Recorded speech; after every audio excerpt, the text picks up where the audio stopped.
It is 100.7 The Bay, Huber in the morning, joined by I-95 Double J, Jarret Johnson, and former Raven, Jarret Johnson, but not really former Raven because you were right back in the purple and black before retirement after your blip out in San Diego, and still part of the Ravens family every day, up here all the time, and tell us what it's like. Man, it's awesome. I mean, it's, the Ravens are a top-notch organizations, and, one of the ways you can tell how good an organization is how you can ask their former players, ones that have been through contract disputes or injuries or whatever it is that ends your career with an organization. When you see them constantly coming back, you see that with the Steelers, you see it with New England. Well, maybe not so much with New England, but you see it a lot with Pittsburgh and Baltimore. And a lot of the reason is because, number one, the leadership, Steve Bisciotti and Eric DeCosta, and the way John is, the way the marketing team is, it's like you're a part of the family. I haven't played for the Ravens since 2011, but every time I'm there, I feel like it was yesterday. Now, COVID kind of ended all my trips up to Baltimore because I was traveling up there pretty regular. Sure. But, I certainly do miss it, but yeah, they keep in contact. I got a care pack, a gift bag the other day from the Ravens. They're just constantly reaching out to former players and people that are part of the family. Well, I love to hear that. And look, I miss you, dude. I kind of consider you part of the family, and we've been broken up for a minute, so we got to get back together. And I do keep up with the socials quite a bit, and you're giving that Big Green Egg a workout, man. What has been your go-to barbecue recently? Man, I kind of made a life change. Uh-oh. I love my green egg. I've had it for, over 10 years now. And I got a Traeger. You've joined the digital world. Yes, I did. And it was a big step for me because, I love, like sitting out there and prepping the coals and getting your temps right. And, whatever. It's a process. And but I cooked a brisket with not even being at the house.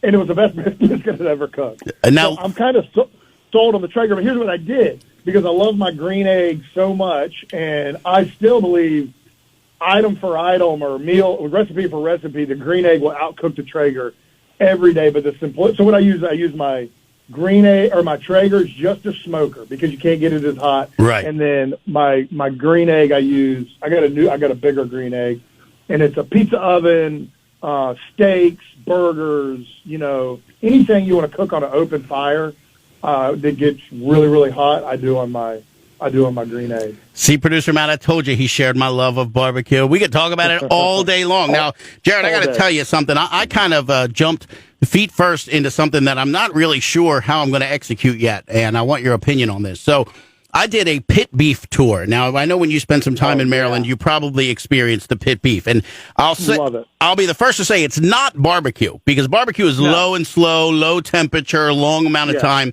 Pit beef is hot. You hit that meat real hard, real hot, slice it real thin. It's still got an pinion in the middle, some char on the outside. It's delicious. So we did a pit beef tour of all these places around Baltimore, and I did a bunch of reviews, and I had an absolute blast doing it. And one of my favorite places only had jarred sauce, no house sauce. So I have now been talking to the owner. I'm going to get in the sauce game. I'm going to make I'm not making a barbecue sauce. I'm making a pit beef sauce. And like a horseradish based sauce? Yes. Going to have a little horseradish in, a little onion to pick up those flavors from the pit beef. And I'm so excited about it, dude. Like, I am so happy. I'm doing morning radio in the town I grew up in. I'm hanging out with Double J, talking on the phone, and the thing I go to bed thinking about every night is pit beef sauce.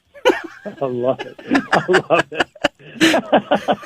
When I get a batch made, I'm gonna send it to you. I'm gonna need to I want a harsh criticism. I want you to tear it upside and down the other, because I got to put out a quality product.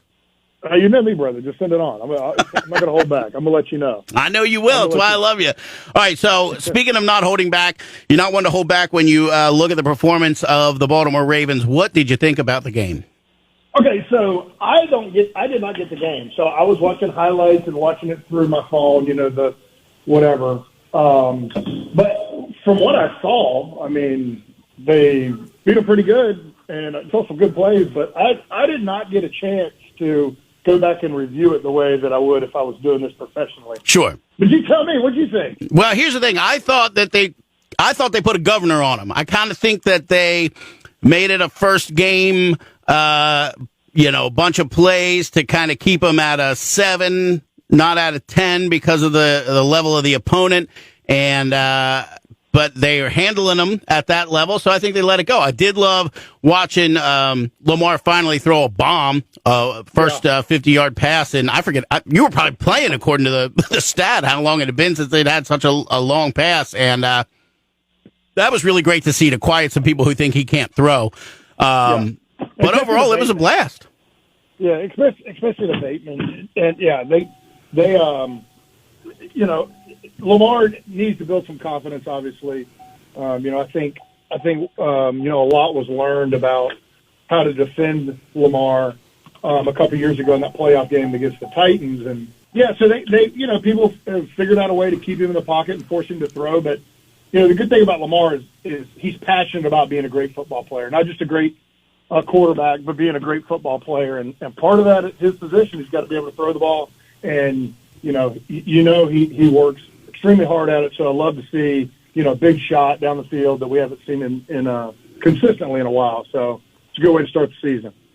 Real quick, Double J, producer Matt here. I wanted to get your opinion because I noticed kind of a problem league-wide was the fact that so many of the starters didn't play all preseason. It looked like a lot of guys were really kind of just now starting to shake off the rust that first half of the first regular season game. What are your thoughts on that? Do you think that that's an issue with the way that a lot of the coaches handled the preseason? So, when they knocked it down to is it just 2 preseason games now, or is it 3? 3. Okay, it's 3. So traditionally, your starters play a little bit of the first game. They play about a half of the second game, 3/4, and then barely at all. But you essentially get a full game's worth of reps across 4 games is the goal. So somewhere between 65 and 75 games across 4 games. I imagine, I don't know how they're doing it these days. I imagine they're still going with that formula. They're just breaking it up across 3 games. So, but if they're not, then technically this would be like their 4th preseason game, and they're still knocking the rust off. They don't get as much time in training camp. They don't get as much time in pads, which is probably a good thing. But to get up to game speed against a competitive opponent, I think that's why so many teams are scrimmaging against other teams during training camp to try to knock that off. The kickers sucked yesterday. I don't know if y'all bounced. Oh, man.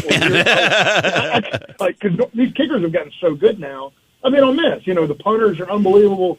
And, man, I was watching. I had the Steeler game, the Steeler-Cincy game, and, oh, my gosh, it was a joke. I mean, it was unbelievable. They made it for a great game.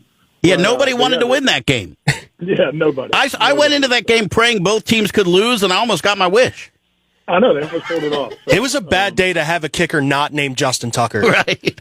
I know, right? Yeah. Well, dude, look, thank you so much for your time. I know you got little ones to cart around and all that kind of stuff, and we appreciate you taking the time for us. And, look, I'm going to put you on the spot. You want to come back? Yeah, man, holler at me. I'm always down to come to Baltimore. If you ever come to Baltimore, we're dragging you in the studio, but we'll get our tech issues fixed, and we'll throw you on the air whenever you want to, man. I know you got plenty to talk about, and we love having you on. All right, brother. Sounds great. Good to hear your voice. Send that sauce down. Oh, you'll get that sauce, brother. Thanks, man. I'll talk to you soon.